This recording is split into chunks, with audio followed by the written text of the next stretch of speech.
প্রার্থনা ফারদিন দিঘি খুব ছোটবেলা থেকেই শোবিজে পথ চলা তার। বড় হয়ে এখন অভিনয় ও মডেলিং এ ব্যস্ত সময় পার করছেন তিনি। তবে একটা সময় বডি শেমিং এর শিকার হয়েছিলেন এই অভিনেত্রী।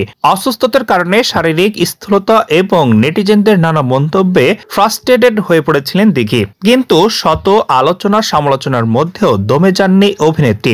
ধীরে ধীরে সব কাটিয়ে উঠেছেন। শুধু তাই নয়, ওজন কমিয়ে আকর্ষণীয় করে তুলেছেন নিজেকে। তবে বডি শেমিং এর সেই তিক্ত অভিজ্ঞতা যেন আজও মনে রয়ে গেছে তার। সম্প্রতি দেশের একটি গণমাধ্যমে বিষয়টি নিয়ে মুখ খুলেছেন দিঘি। তিনি আরো বলেন, একটা সময় ভীষণ ফ্রাস্ট্রেটেড হয়ে গেছিলাম, কারণ এত কথা শুনতাম, এতে একের পর এক চ্যালেঞ্জের মধ্যে দিয়ে যেতে হতো।